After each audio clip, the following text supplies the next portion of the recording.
bonjour. Bonjour. Alors, tu disais dans la dernière audio, je crois, où est le paradis et où est l'enfer, qu'on pouvait s'emparer de la vérité à des fins stratégiques, de sorte que celle-ci se retrouve utilisée dans un but, en fait, peu honorable, tu vois. Ouais. Une fois bien appâté dans ses filets, ça peut guider vers la tromperie, la manipulation, l'erreur. Cela signifie que, en fait, la gentillesse, la sociabilité, toutes ces valeurs-là ne sont pas des valeurs en soi, et surtout pas un gage de sincérité. Ça peut résonner tellement vrai qu'on s'y laisse prendre, ça peut être un piège en fait. Et combien en ont perdu des plumes? Et je dirais même si ça a un air de sincérité d'ailleurs. Ah oui, Oui, tout à fait. parce que la sincérité ça va avec. C'est possible de jouer la sincérité. C'est joué par ignorance. Ah oui. Donc quelqu'un de gentil, ça veut rien dire. Non, puis ça dépend comment on prend le terme gentil, parce que je crois que dans l'islam,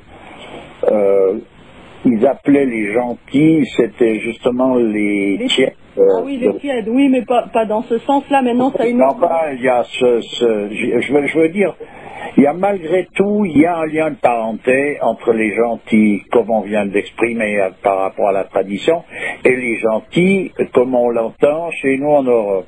Dans le sens qu'ils sont toujours d'accord. Les gentils, c'est rare de se trouver en contradiction avec eux. Ils sont gentils, de toute façon, ils te laissent le dernier mot, c'est pas un problème. Mais en l'occurrence, ils basculent toujours du côté du plus fort. Dans le cadre de l'islam, ils parlent toujours que ces gentils, ils sont toujours d'accord avec tout le monde, mais en cas de conflit, ils se mettent toujours du côté du plus fort. Oui, alors je dirais alors trop gentil. Les gens... Non, mais c'est pas trop gentil. Voilà ce que représente gentil, mais c'est pas ce que je viens de dire là à l'égard des gentils occidentaux. Ça n'est pas quelque chose de péjoratif. Je dis simplement qu'il y a un lien de parenté qui existe à un endroit. En tout cas, ce qui est sûr, c'est que c'est des gens qui sont, en principe, tu arrives toujours à te mettre d'accord avec. C'est quoi être gentil pour toi? Alors, mais c'est une attitude de gentillesse. Quand on parle de gentillesse, il y a une attitude. Il n'y a pas de brusquerie, il y a rien qui se passe. Il n'y a pas de combat, ça peut pas faire, c'est impossible. Tu veux dire que c'est lisse, quoi. C'est lisse de partout. Il n'y a pas d'aspérité, quoi. Ça baigne, comme on dit, tu vois. Voilà. Ça baigne trop pour être honnête. Ça ne veut pas dire ça absolument, mais en soi-même, c'est simplement une nature, comme il y a des gens qui sont autoritaires, d'autres qui veulent voir personne, ou qui sont en colère tout le temps, ou dans la tristesse, ou dans le rire, etc. Bon, ben voilà, mais là, il y a les gentils d'ici, ce qu'on peut appeler les gentils, c'est des gens qui... Voilà, et eux, ils la vivent comme ça, mais ça ne veut pas dire qu'ils sont meilleurs que les autres. Comment faut pas confondre les plans de nouveau sur ce domaine-là. Hein. Alors moi, quand je disais qu'on peut utiliser la vérité à des fins qui ne sont pas louables, qui sont pas louables ou pas en accord véritablement avec justement cette vérité, c'est que les personnages qui sont, j'ai parlé à un moment donné des sectes sataniques, et les gens avaient un peu de peine, je vois, à saisir ce que ça représente. Mais les personnages qui sont les leaders dans ces mouvements-là, par exemple, c'est des personnages qui, eux, la vérité, ils la connaissent presque jusqu'au bout. Oui. Faut pas oublier ça. Tu veux dire que c'est des gens qui peuvent être très gentils? Ah, ils peuvent être n'importe quoi, ça c'est pas un problème. Ça, tu peux pas le reconnaître à ça, ça va pas, ça. Il peut être gentil et cultive des roses dans son jardin, et puis il a 60 ans, et puis il est à la retraite, et même une retraite modeste. Ah, carrément. Ah, mais bien sûr. Et alors, qu'est-ce qu'il y gagne dans tout ça, lui? Ben lui, il suit sa voie, tu vois ce que je veux dire. Mais simplement, voilà, toi, c'est la voie qui te mène droit dans l'erreur, voilà. Je comprends pas trop le rôle de ce personnage-là que tu me décris. Ben, il est là pour mettre les mêmes influences qu'il pouvait y avoir inversement quand il y avait des personnages de cet ordre qui ne faisaient pas de bruit nécessairement autour de, dans le sens social, mais qui jouaient un rôle de rayonnement.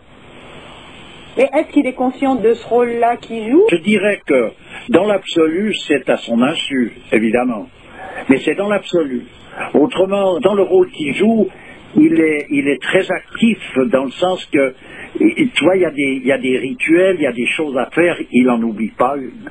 Et quel est son intérêt réel? C'est là où je comprends pas. Alors là, je vais te dire, à un moment donné, tu vois l'illusion que ça peut représenter. Donc, quel est l'intérêt réel de quelqu'un? Déjà, ça commence...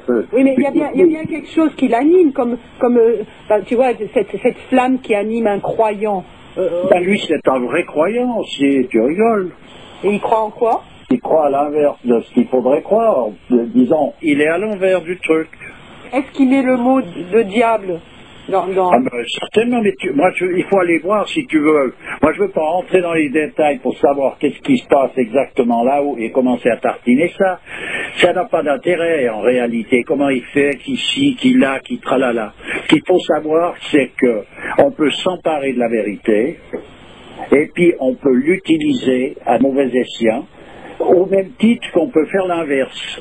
C'est-à-dire que quand j'ai parlé de Merlin l'enchanteur, c'était le fils du diable qui s'était mis au service de Dieu. Voilà ce qu'il faut arriver à comprendre, c'est qu'on peut faire l'inverse, dans le sens qu'on peut se mettre au service de la subversion. Et ça n'arrive que chez des gens, j'entends pour que ce soit des personnages qualifiés, hein. On va parler de gens qualifiés. On va pas parler des personnages qui croient à je sais pas quoi, là c'est pas un croyant le type. Il était plus loin que croire, il est certain. Bon. Tu parles de qui là? Bon, je parle d'un sorcier, ou pas même d'un sorcier, non. Je vais parler d'un personnage qui a suivi un chemin, une voie monastique, tu vois, il y a toutes les disciplines y passent. Oh, d'accord. Bon, ensuite de ça, il arrive à un moment donné, c'est que juste avant d'arriver au sommet, il y a encore une épreuve. Ouais. Mettons qu'il lâche cette épreuve. Imagine quelqu'un qui gravit une montagne, qui fait 4000 mètres d'altitude. Oui, on la connaît l'image. Il arrive à 10 cm du truc et il tombe de beaucoup plus haut, lui. Oui. Alors il fait beaucoup plus de bruit aussi. Donc, mais c'est des personnages qu'il ne faut pas prendre pour des crétins, c'est des gens qualifiés. Tu ne les reconnais pas parce qu'ils sont en train de... Comme on nous les présente dans les films, dans les histoires de tous bords, même ce qui se raconte... Tu veux dire que c'est un personnage lambda, quoi? Voilà. Ils racontent dans les films ou dans les histoires n'importe quoi, quand ils parlent de sorciers. Et même actuellement, toutes les discussions sur les sectes sataniques. Ouais. Ça n'a rien à voir. Oui, je comprends. Alors, en fait, ce qu'on peut en retirer de tout ça, c'est qu'en fait, faut vraiment pas se fier aux apparences, parce que quelqu'un qui peut avoir l'air comme ça d'être dans le faux peut être plus finalement dans le vrai que l'autre qui paraît être dans le vrai. D'une certaine manière, simplement, ces gens-là ont des rôles à jouer, puis il y a un moment donné, quand tu t'en tiens à des règles traditionnelles, que tu t'en tiens, mais pas à la manière rigide, qui est justement quelque chose de friable, parce que plus une chose est rigide, plus elle se casse facilement. Je parle d'une souplesse qui n'est pas non plus celle de combiner ou de s'arranger. C'est pas un arrangement, c'est pas du laxisme. C'est la souplesse nécessaire et réclamée dans un monde traditionnel. Comment est-ce qu'un personnage qui s'occupe d'une contrée pourrait pardonner à l'autre qui a fait ci, puis l'autre qui a fait ça? Comment est-ce qu'il pourrait régler et juger les différends de manière à être équitable s'il était rigide? Oui, bien sûr. On est d'accord. C'est évident. Eh ben voilà, c'est évident. C'est évident parce que de toute manière, on est quand même dans un monde paradoxal. Tout à fait. On est face à des paradoxes, des ambiguïtés de toutes sortes, donc on est obligé d'avoir une flexibilité.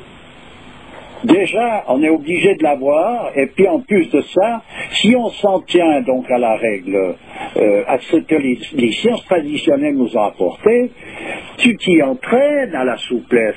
C'est comme quelqu'un qui fait de la gymnastique, il va pas commencer à s'entraîner pour rester paralysé ou bien.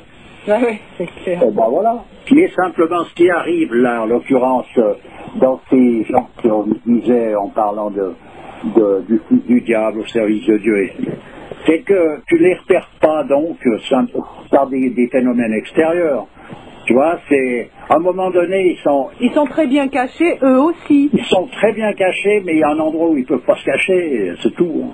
C'est-à-dire? Ah ben, c'est-à-dire, ça, tu peux pas l'indiquer. Tu peux pas l'indiquer que d'une manière, je dirais, très floue, dans le sens que c'est inexprimable. Ouais, bah moi, des personnages comme ça, j'en ai jamais rencontré personnellement. Eh ben alors tant mieux pour ça d'ailleurs, puis il n'y a pas besoin de les rencontrer, tu sais, en principe il n'y a pas grand monde qui les rencontre, hein, ceux-là. Tu en as rencontré? Écoute, ça serait même pas une question à poser normalement. Bon, comme si, je suis curieuse moi. Oui, mais c'est bien, mais moi je viens pas là dans un interrogatoire pour savoir qui j'ai rencontré, et si j'en ai rencontré un, si je l'ai pas vu, comment il était. Non, je peux pas faire ça déjà. Même si j'en avais rencontré un, je vois pas ça tient pas debout comme. Non, tu n'en as pas rencontré, parce que tu m'as dit même si je n'en ai pas rencontré. Ouais, bon, ben voilà. J'ai ma réponse. Non, de toute façon, je veux dire, c'est pas là l'histoire. L'histoire, c'est qu'il faut... Si, je veux savoir quand même d'où tu tires ces sources. Voilà, je t'ai tout indiqué d'où je les tirais. La source est inépuisable. Donc moi, j'ai pris ce que je pouvais prendre, mais il y en aura toujours assez pour tout le monde. Hein. Tu parles de quelle source, là? Ben, la source de mes informations. Ah oui, d'accord. Bon. Ok, bon, oui, mais je vais pas me transformer en KGB ou en CIA, là. Ah ben non. Non, parce que ça peut pas faire. Revenons à nos moutons. Ouais. Donc, la gentillesse, la sympathie. Bon, donc, vous pouvez être des peaux de vache quoi, pour que ça aille. Non, pas du tout. Ouais. Mais simplement, quand tu suis une voie traditionnelle, tu vois bien où sont les déviations. Attends, c'est tellement facile. Je veux dire, c'est pas facile à éviter. Mais simplement, quand tu les as évités, tu te dis, mais c'est vrai que c'est gros comme une montagne, l'histoire. Mais tu le vois pas sur le moment. C'est l'histoire, quand tu m'as parlé l'autre jour du Bardoto, du livre des morts tibétains, c'est qu'à un moment donné, il se passe quelque chose, il y a un passage intermédiaire de 40 jours où il y a un changement d'état qui se fait. Alors quand tu passes d'un état à l'autre, tout d'un coup, il y a un passage où tu vois bien de quoi il s'agit. Tu comprends? Voilà, c'est tout. Alors après, tu vois la manifestation de ces choses-là, ce que ça donne comme rayonnement. Parce que tu vois pas, tu n'as pas besoin de voir un personnage. Tu vois le rayonnement sur l'ensemble de toute la population de la Terre. Et tu vois le rayonnement. Tu sais bien d'où ça vient. C'est sûr. Voilà. Pour en revenir à cet aspect amical qui peut y avoir et qui peut être trompeur, en fait, Ouais. Tout le monde a eu une fois au moins dans sa vie l'occasion de vivre une trahison, tu vois. Et en fait, quand tu es trahi, par exemple, par une personne, tu ne pouvais pas t'attendre à ce que les choses évoluent vers cela. Puisqu'au départ, il t'avait été présenté quelque chose d'attractif qui a fait que par exemple, tu as mis ta confiance dans quelque chose, etc. Et c'est vrai que c'est très manipulable, cet aspect-là. Bien sûr, mais qui est manipulable. C'est non seulement par celui qui fait semblant d'être gentil puis qui est en train de préparer une entorse à son voisin, mais c'est pareil pour les deux, dans le sens que il y a une erreur, il y a quelque chose qui rayonne, qui amène le monde dans cette attitude.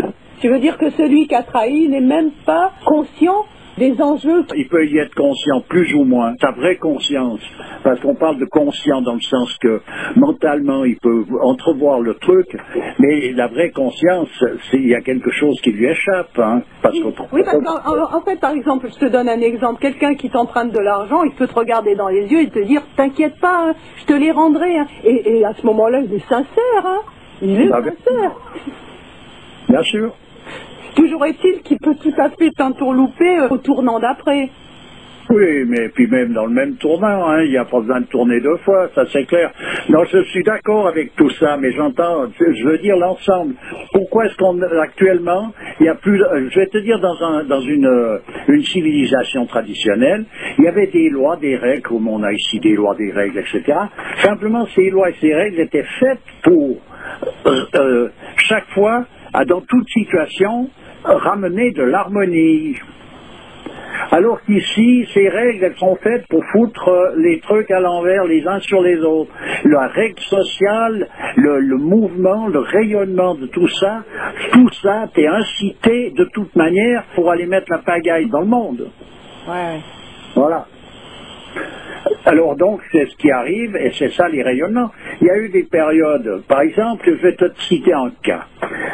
Dans une contrée, je ne me rappelle plus même exactement où c'est, il y avait un sage, un vrai sage, que les gens venaient, ils venaient lui faire une offrande, il disait jamais rien. Il dit jamais rien à personne, il vivait tout seul, assis dans une grotte, là.